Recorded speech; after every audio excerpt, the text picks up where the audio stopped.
Good afternoon, everyone, and welcome to episode 2 of 4¼ Sports, presented by me, Gregory Richardson, here on Puritans Radio. Please excuse the pun, but I have an action-packed show today, so I'll crack on. And as I speak, I'm actually on my way out to the crease at White Post Road to take guard, because there is a lot of cricket for me to talk about today. And on that note, I am going to start with the local leagues, beginning immediately with the Banbury First 11, because last Saturday George Tate's team played against Great Brickhill Cricket Club here at White Post Road in the Home Counties Premier League. Great Brickhill posted 263 for 9 from their 50 overs in the first innings, and in reply, Banbury fell just 4 runs short as they scored 259 for 7. Taran Tor top scored for the visitors with 75 off 114 balls at the top of the order, as Oliver Wright was the pick of the bowlers for Banbury with 3 for 35 from his 10 overs. As for Banbury, John White made an important 76 off 112 deliveries, but that was not enough for the hosts, as Raikar stood out with the ball as he took 3 wickets for 55 runs from his 8 overs. Granted, that was not the best economy rate of the Great Brickhill bowlers, but he prevented Joe White from going even bigger, which undoubtedly tilted the scales in Great Brickhill's favour.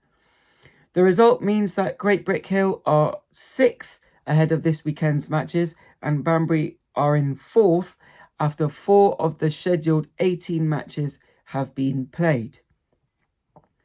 On to the Charwell Leagues then, and there is a lot to tuck into the leg side here, because in Division 1, Cropredy First 11 played against Buckingham Town, and it is fair to say that Cropredy had a very, very tough afternoon.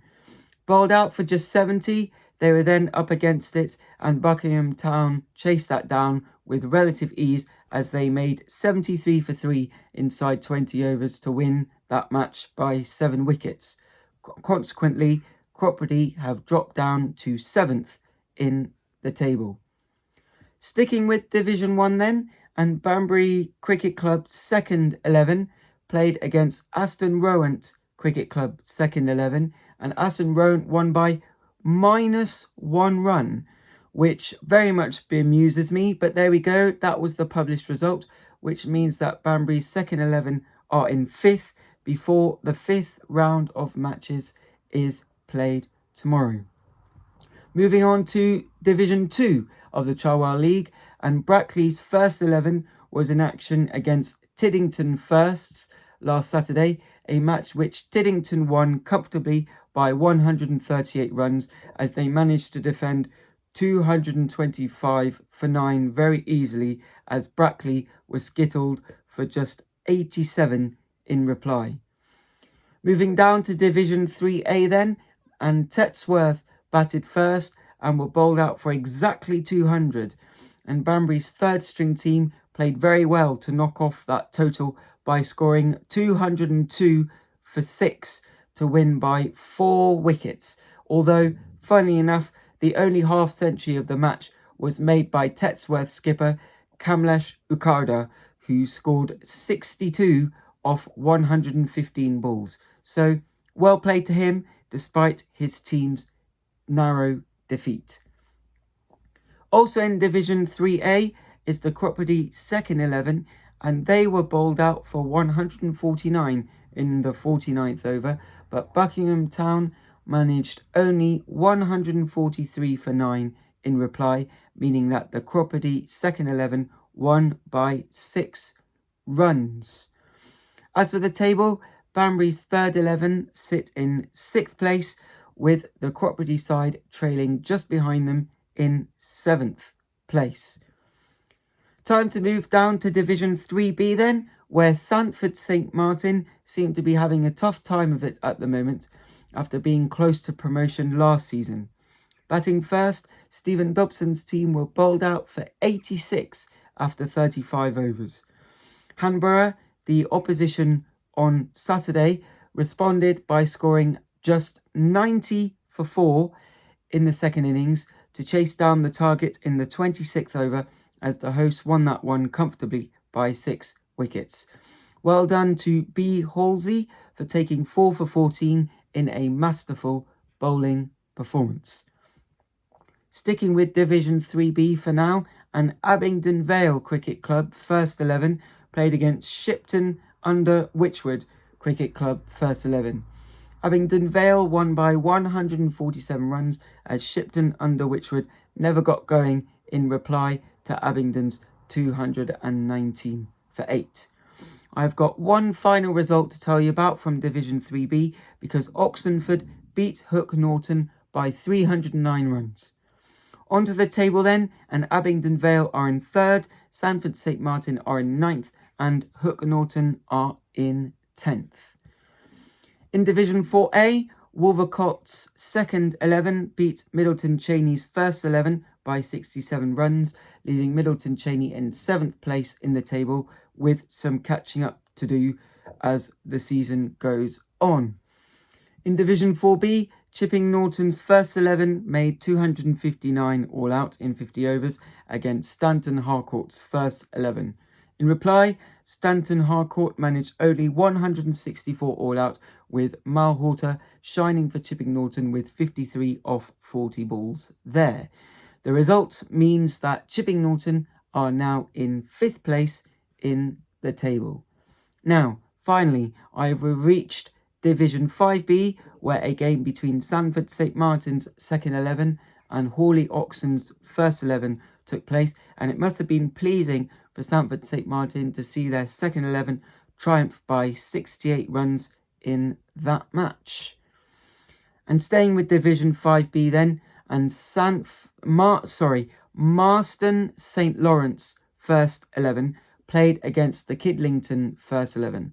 Marston St Lawrence scored 190 all out in 42.1 overs, but Kidlington managed only 130 all out in return in 30.3 overs, meaning that Marston St Lawrence won that by 68 runs. The last match of the local leagues worth mentioning is also a Division B clash, as the Marsh Gibbon first 11 played host to Banbury's fourth 11. Marsh Gibbon were victorious by 2 wickets as Banbury posted 207 for 6, with Dan Shevket top scoring with 84. Well played to him, that is a brilliant score. Thereafter, with Marsh Gibbon chasing, the captain Joe Leonard made a brilliant 113 to steer his side home as the team won that one by 2 wickets. If you would like any extra information regarding results, fixtures and tables, that can be found on charwellcricketleague.co.uk. But just quickly onto the table, and Kidlington sit top of the league, whereas Banbury's 4th 11th sit in 7th place. Also in cricket, there's been a lot of T20 Blast action since the weekend, as both the men's and the women's competition got underway, and detailed information for that can be found on ecb.co.uk/T20-Blast. The reason I say that is because up until Tuesday evening, there were 2 very important one-day international series taking place, as both the England men and the England women took on the West Indies in respective 3-match series. I will start with the men then, as their ODI series came to a conclusion at the Kia Oval on Tuesday night in what was a reduced 40 overs a side match due to the persistent rain. The conditions, however, did not prevent Harry Brooks' men from completing a clean sweep over a mediocre West Indies team that failed to put England under any sustained pressure, despite the fact that the players required line bikes to actually get to the ground on time. 3 days ago, Rutherford was the pick of the West Indies batsman with a runnable 70, as the West Indies made 251 for 9 after their 40 overs, and England made the adjusted Duckworth-Lewis target of 246 with relative ease, thanks to Jamie Smith's bludgeoning 64 as he posted his maiden ODI half-century for England. On the whole then, it was a very one-sided series, despite the fact that both of England's openers, Duckett and Smith, were dismissed for a duck at Sophia Gardens on Sunday, and England were, at one stage, 93 for 4 when in pursuit of 309, but the Windies let Joe Root, Harry Brook and Will Jacks off the hook by bowling poorly, and Joe Root duly capitalised by scoring a magnificent 166 not out of just 139 deliveries. He got a huge slice of luck initially after a badly judged run right at the beginning of his innings, and then a leg before wicket appeal was given not out, and according to Hawkeye, the ball would have clipped the top of leg stump, meaning that had the decision been the other way around, Root would have been dismissed for just 7, and who knows what would have happened then. And let's be honest, it's not the first time that Joe Root has had a huge slice of luck at Cardiff, as in the 2015 Ashes, he was dropped. It was either on 0 or 1 by Brad Haddin when he nicked it behind. And on that day, he also made a sparkling century to get the Ashes up and running from a personal perspective that day, well, nearly 10 years ago now. So he seems to really enjoy batting at Sophia Gardens when the sun is out. Anyway, the Yorkshire batsman got lucky, but during his sublime innings, which had both a touch of class and excellent power hitting, the Yorkshireman hit his 18th ODI 100 and became England's leading run scorer in the 50-over format in the process, with 7,126 to his name, although that figure is after his 44 scored at the Kia Oval on Tuesday late afternoon. That knock in Cardiff was also Root's personal best in ODIs, his previous best being 133 not out against Bangladesh at the Kia Oval on 1st of June 2017 at the ICC Champions Trophy, which took place in England and Wales that year. His innings in Cardiff was the pick of all innings for the mini-series, and those who made the trip to Sophia Gardens at the weekend definitely got their money's worth, as Kesey Carty also reached 3 figures, although whereas Joe Root was able to go big and steer the 3 Lions home, it is fair to say that Carty perhaps lacked that bit of experience, as he was guilty of throwing his wicket away by charging at Will Jacks and missing the ball after reaching his 4th ODI century and his 2nd against England.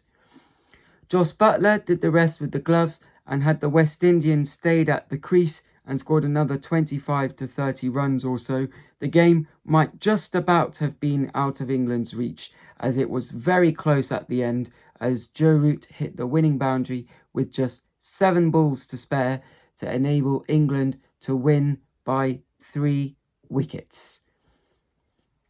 There are, however, 2 big takeaways from the series for me though. Firstly, England's relatively poor fielding. Yes, at Cardiff in the 2nd ODI, England dropped a few too many catches, it is fair to say, and they were very sloppy in the field as they missed 2 or 3 clear-cut run-out opportunities, which was rather disappointing as they had been excellent at Edgbaston only a couple of days earlier, especially Harry Brook, as he took 5 catches on the day.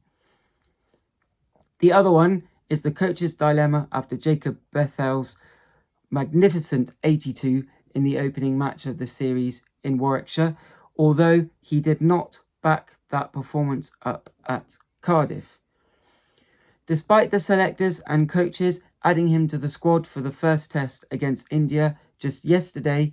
They have a headache leading up to Headingley, as Ollie Pope made 171 in a test match against Zimbabwe just before Bethel fell just short of what would have been his first professional 100, and he was playing to the game situation, which required quick runs.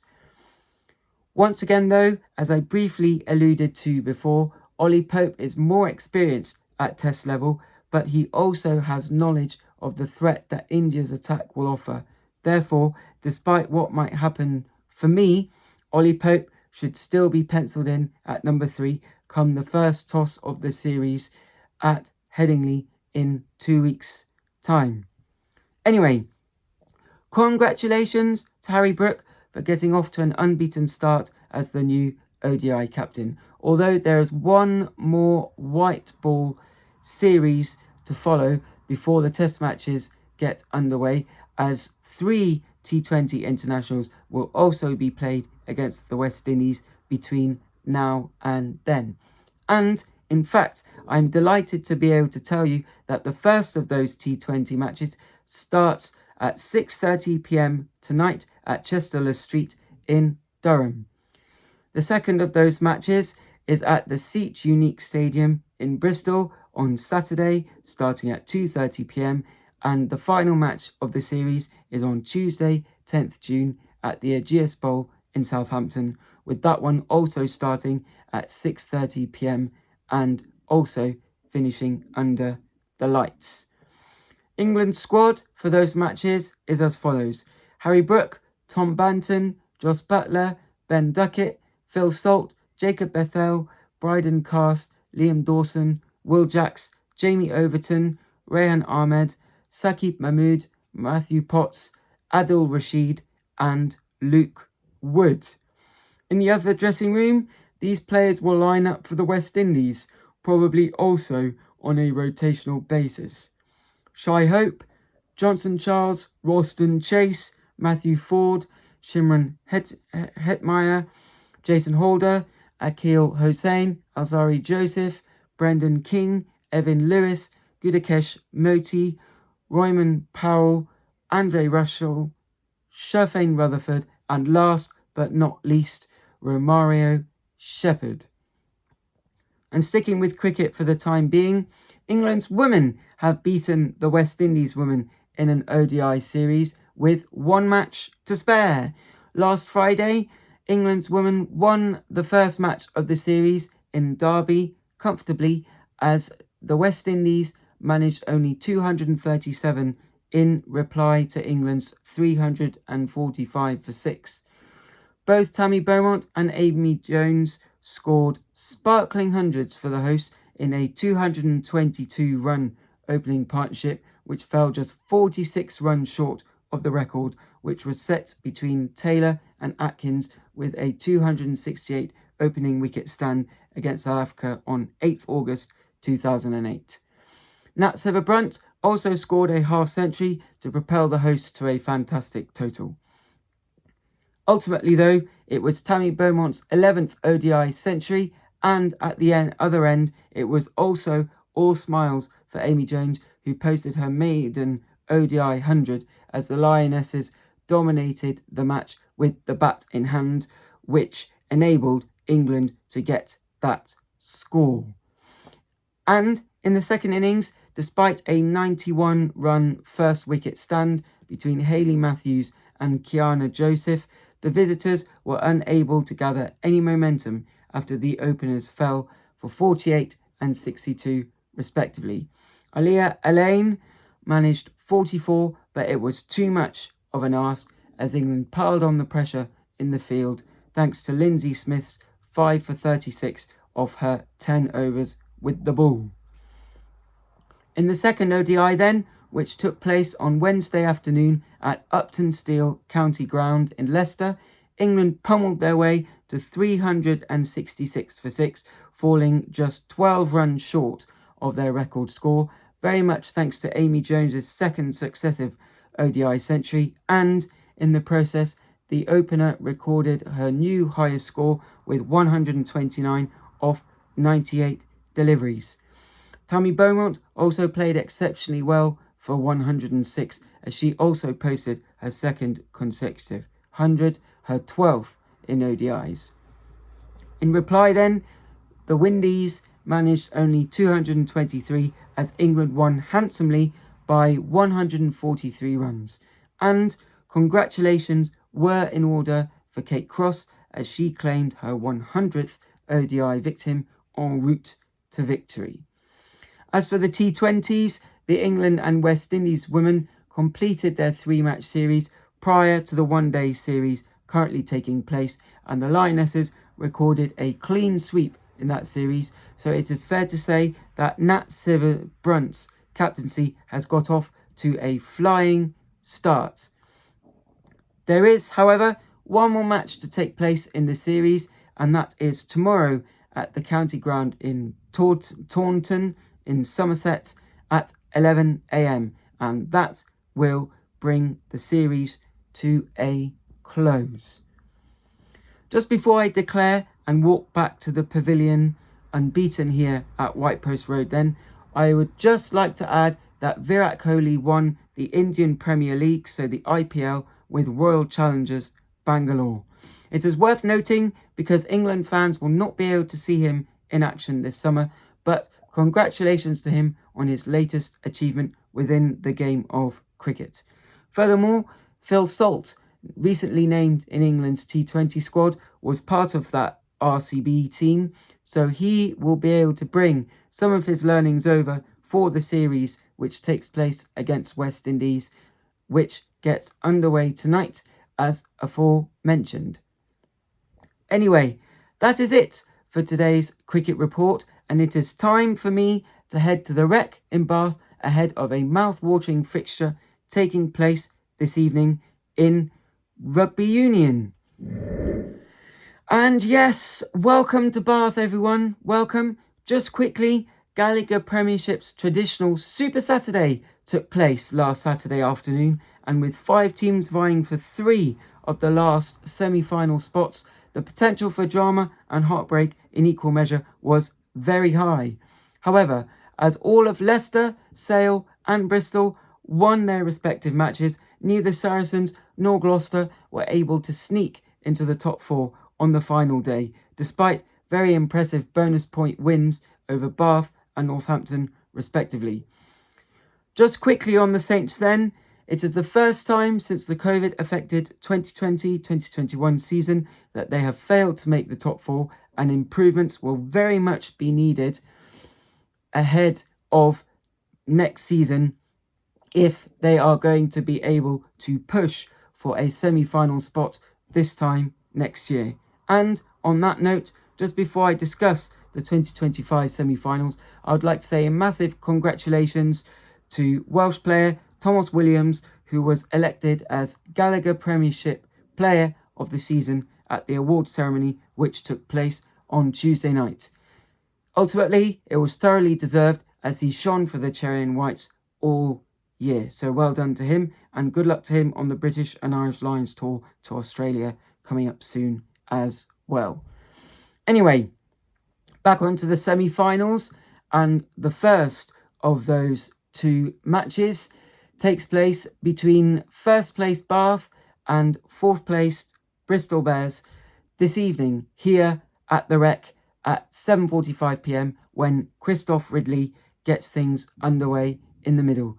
And kick-off between Leicester Tigers, who finished second, and Sale Sharks, who finished third, takes place tomorrow at 3:30 p.m. Without going into a lot of detail, despite Sam Underhill's ban, Bath will undoubtedly be favourites, despite the fact that Pat Lamb's team won comfortably in their most recent meeting at the Principality Stadium on Saturday, 10th May. Although it must be pointed out that none of Finn Russell, Ben Spencer, Will Muir and the likes featured. This time around though, Johan van Graan will have the luxury of fielding as close to a full-strength side as possible, and after seeing what they did to Leicester on home soil recently, it is very hard to see past a Bath victory. So I'm going to say that Bath will win the match by 41 points to 27. In the other semi-final, which is scheduled for tomorrow afternoon, Leicester Tigers play host to Sale Sharks in what will be an emotional farewell for Mike Brown, Dan Cole and Ben Youngs as they prepare to bow out of rugby union after stellar careers. That being said, they will all need to be on top of their game to defeat the redoubtable Sale Sharks, who have had an incredible second half of the domestic season to clinch third place in the table. When they were hammered 47 points to 17 by the Northampton Saints at Franklin's Gardens in October, it seemed unlikely that they would have a chance to make the Twickenham Showpiece event next weekend. However, just 4 weeks ago, the Sharks went to Mattioli Woods, Welford Road, and lost a game that perhaps they could and maybe even should have won, especially as Matthew Carley made some dodgy calls towards the end. So it will not be easy for Sale Sharks, especially as Carley has been appointed as the referee in Leicester once again. Having said that, George Ford seems to be on top of his game for his club at the moment, and it is fair to presume that he will be chomping at the bit to go toe-to-toe with opposite number Andre Pollard, both of whom will be wearing the number 10 jersey. Who will join Bath at Twickenham then, assuming that they win at home tonight? Again, it is really hard to see past the home side that is well coached by former Wallabies and Argentina head coach Michael Cheika. In my opinion, the Premiership has really needed a character like him to help light it up, and it is a real shame to see Cheika go at the end of the season, but Leicester fans will welcome the club's decision to appoint Jeff Parling in his place for the new season. Anyway, back to the here and now, and at the end of the day, a Bath versus Leicester final is no less than Premiership followers across the country deserve to round off the campaign at an HQ, hopefully bathed in sunshine, in 8 days' time. And with that in mind, I'm going to say that Leicester will clinch it by 32 points to 24. But they will have to make sure that emotions do not get the better of them on the day, otherwise it could be a different story, especially as Sale will have the bit between their teeth, as they will be keen to get back to Twickenham after falling just short in the final against Saracens in 2023, and also after having lost to Bath in their away semi-final this time last season. Alex Sanderson will be determined for the elements to go in his team's favour this time around. Anyway, it is now time for me to kick the rugby ball all the way to Wembley Stadium, because tomorrow afternoon, in the other code, London's iconic venue will play host to its 82nd Challenge Cup final. Before I talk about this in depth though, I would just like to quickly say that the Oxford Cavaliers were due to play Birmingham Bulldogs away from home in the Midlands League last Saturday, and I tried very hard to find a result, but to no avail. So I'll keep trying, but locally within Oxfordshire, your nearest rugby league team should be back in action against Nottingham Outlaws at the Graph Limited UK Stadium in Banbury on Saturday, 14th June at 2:30 p.m. Anyway, back to Wembley then, where I am headed, and once again it is a women's and men's doubleheader with the possibility for a 2-ticket deal from England Rugby League, and good seats can still be purchased from the official England Rugby League website. For those who may be interested, I would like to add that the wheelchair event follows in 8 days' time, but I will focus on tomorrow for now, and with that in mind, congratulations to brothers Aaron and Liam Moore, who will both be refereeing at Wembley. Aaron Moore will be in charge of the Women's Challenge Cup final for a second successive year, while Liam Moore will referee the men's final just a few hours later, taking over from Chris Kendall, who was in charge this time last year. That is a great story, and whilst I've been ranting on a bit about poor officiating in rugby union, I would like to celebrate Chris Kendall's refereeing performance, at Headingley last Saturday in the thriller between Leeds Rhinos and Wakefield Trinity, which was aired on the BBC. He clearly knows what a forward pass is, and that makes a massive difference in a rugby match. Hopefully then, Liam Moore and Aaron Moore can both excel with the whistle on the cup final stage, but we will have to wait and see how it goes. On that note then, the women's final, which kicks off at 11:45 a.m, will see Wigan Warriors face St Helens. Both teams come into the game at Wembley having won their previous round of Super League fixtures. On Saturday, Wigan Warriors beat Leeds Rhinos at Headingley by 34 points to 12 in what was a cracking doubleheader with the men's Leeds Rhinos team as they narrowly edged past Wakefield Trinity, a founder member, in a thrilling contest which ended 22 points to 18 to the hosts. As for St Helens women, they narrowly overcame York's challenge as they triumphed by 16 points to 12 on Sunday afternoon. So, with that in mind, it promises to be an entertaining game, although looking at the fact that Warrington put in excess of 100 points on Barrow Raiders, I am tempted to say that they are favourites, although just 1 point separates the two sides in the league table, with Wigan currently holding top spot with 6 points and St Helens sitting in second place with 5 points after they drew with Leeds Rhinos in the opening round of fixtures a few weeks ago. Unless I am mistaken, Wigan and St Helens will be playing each other for the first time this season, and on form, it seems as though the two best teams will be playing against each other for the prestigious Challenge Cup trophy.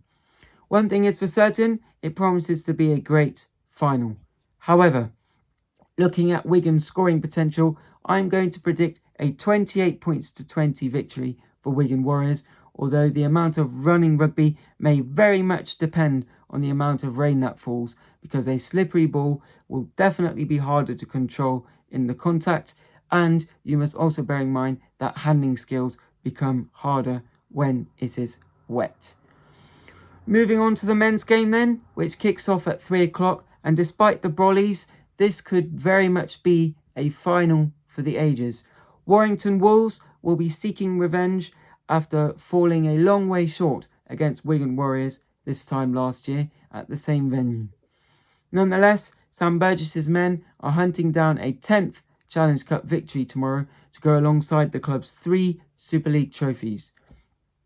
As for Hull KR, they have lifted the prestigious trophy only once, and that successful campaign dates back to 1980 when they beat city rivals Hull FC by 10 points to 5 in front of 95,000 people at Wembley Stadium that day, according to Wikipedia's full list of all Challenge Cup finals that have ever taken place. Onto the form book then. The Robins remain in top spot of the Super League with a 2-point lead over Wigan Warriors after their demolition job of St Helens, who are struggling yet again this season.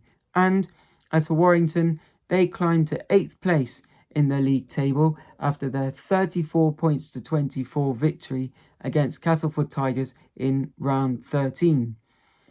On paper, one would say that Hull KR are favourites, but Warrington are very much on a mission in the cup this year, and on the day, they will be keen to avenge their disappointing defeat from 364 days ago, something that George Williams echoed on Wednesday when he alluded to the fact that they really wish to right the wrongs of last year, according to a statement published on the official Betfred Challenge Cup Instagram account in what would have been an interview.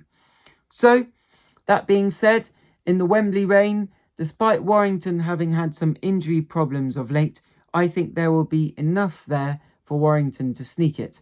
But they will have to be disciplined, complete their sets and kick to compete in order to strangle the league leaders and then put them under a lot of pressure to stun them and come out on top.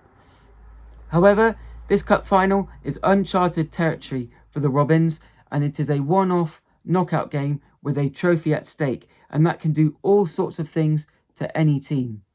Furthermore, one must remember that Hull KR were massively outplayed by Wigan Warriors at Old Trafford in the Betfred Super League Grand Final last October, so they will be under pressure to take this trophy back to Selwell Group Craven Park, whereas Sam Burgess's team will very much be the underdog, and that could make the Wolves very, very dangerous.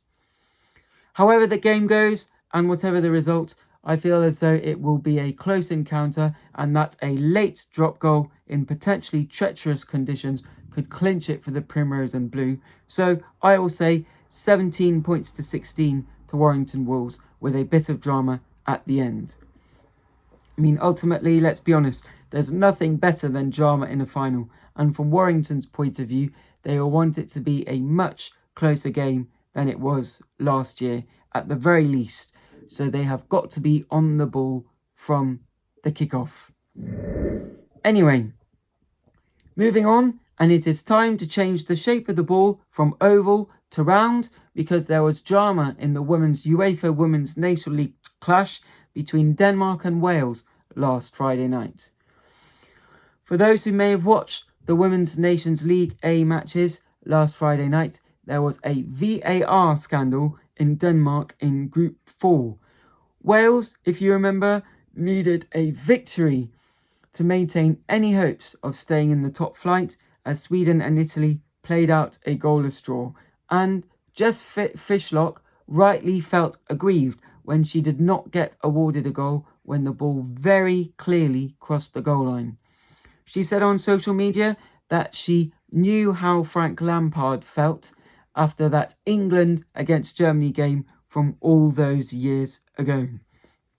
Just in case anyone needs reminding about that incident, at the World Cup in South Africa on 27th June 2010, when it was 2-1 to Germany in the 38th minute of the round of 16 tie, Frank Lampard struck the ball beautifully towards goal, and everyone could see that it had bounced over the line after ricocheting off the crossbar, but the referee did not give it, and VAR was not in use. Why for such momentous occasions in sport is goal line technology not being used? Germany went on to win that match 4-1 rather unsurprisingly, and England were left to think about what ifs with regard to the lack of any goal line technology being used. At such a high level, and with a lot weighing on the outcome of the Wales v Denmark result, why was goal line technology not in use? In my opinion, there should at least be a goal line sensor in place that buzzes, lights up, or makes a noise in the referee's ear, or with a light in the stands that signifies that a goal has been scored, or such a system should be installed or trialled at clubs initially. I feel as though such a system would be really helpful and help to speed up football a little bit, so that we do not have these long delays that are also, funnily enough, creeping into rugby. It was shocking that midway through 2025 and at international level, no technology was being used to aid the officials. Something really, really needs to change. There are consequences for such events, and I often find in these situations that the team which feel aggrieved from a bad decision can never quite reach the heights required for the remainder of a game, because they are frustrated and upset by the bad decision. It was certainly the case for England in 2010, and yet again that proved to be the case for Wales's women on Friday. And when they went 1-0 down at the very beginning of the second half, there was only ever going to be one winner, and that was catastrophic for Wales, especially as they then proceeded to lose 4-1 to Italy at the Swansea.com stadium, and it remains to be seen how much that result will affect them before their first game of the Euros in Lucerne in Switzerland. Whilst Wales occasionally put in big performances when it matters, to lose painfully at home will hurt, and there is a lot of work to be done going forwards for them. But at the very least, with VAR hopefully in place, there will be no repeat of what happened at the Odense Stadium last Friday night at the tournament in Switzerland. As for England then, they initially consolidated second place in League A Group 3 with a thumping 6-0 win over Portugal, as Beaver Jones claimed a hat-trick with Bronze, Mead and Kelly scoring the other goals at Wembley Stadium, which also took place last Friday night. However, the Lionesses narrowly missed out on qualifying for the semi-finals after a heartbreaking 2-1 defeat against Spain, as Claudia Pina scored a brace at the RCDE Stadium in front of a 14,000 strong crowd. The result means that Spain joined France, Germany and Sweden in the final four, and the draw was set to be held today at 12 o'clock noon. So I was unable to include the outcome of it, but that information can now be found on the official Women's UEFA Nations League website. Sticking with football, and the Men's UEFA Champions League final took place on the last evening of May, and it is fair to say that Paris Saint-Germain were head and shoulders above Inter Milan as they ran out 5-0 winners for a record-winning margin in any European football final, regardless of the division. 4 goals was the previous highest margin of victory, but now it is 5, as Doué scored a brace around net finders from Hakimi, Kvaratskhelia and Mayulu. But it really could have been 6, even 7-0. Inter Milan had one gilt-edged chance when Thuram could not get a header on target to reduce the margin in the first period, but it was such a dominant display from PSG. What a beautiful sight in Paris as well, as the Eiffel Tower was lit up in their club's colours for every goal that PSG scored last Saturday night in Munich. Saturday's result meant that Paris Saint-Germain became only the second French club to be kings of Europe's top flight after Marseille in 1993. That then caps yet another season of football, although I do not think it will be very long before elite clubs worldwide have their pre-season fixtures penciled in on the calendar.